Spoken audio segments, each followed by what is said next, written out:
নমস্কার, আমার চ্যানেল জ্যোৎস্নার হেসেলে আপনাদের সকলকে স্বাগত। আজকে আমি বানাবো ভিন্ন স্বাদের পেঁপের ছেচকি।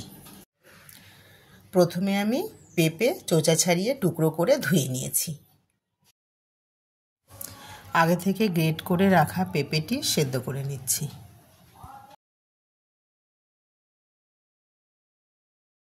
সেদ্ধ হয়ে গেলে জল ঝরিয়ে নিলাম।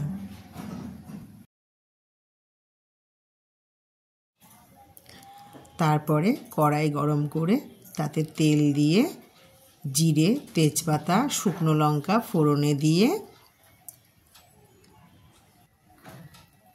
তারপরে মুগ ডাল ভেজে একটু নাড়াচাড়া করে আদা গ্রেট করে দিয়েছি।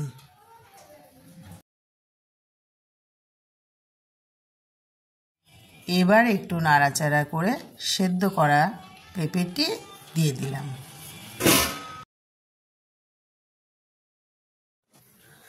তারপরে দিয়েছি 1 চামচ লবণ, 1 চামচ হলুদ, 2 চেরা কাঁচা লঙ্কা।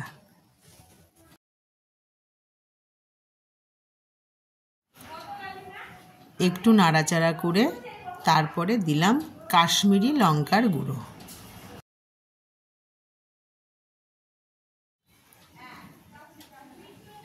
তারপরে আবার একটু নাড়াচাড়া করে ঢাকা দিয়ে দিলাম।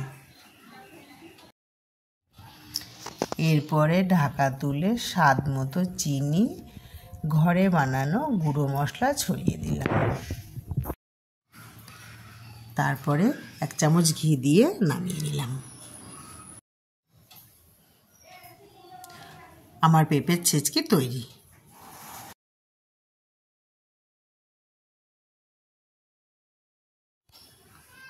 এবারে আমি দুপুরে খাওয়ার জন্য থালাটি সাজিয়ে নিয়েছি।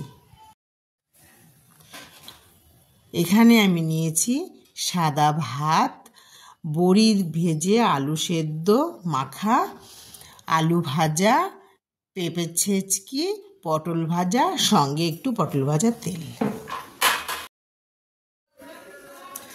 আমার এই বড়ি ভাজা করে আলু সেদ্ধ মাখা রেসিপিটা আমি অন্য আরেকদিন আপনাদেরকে দেখাবো।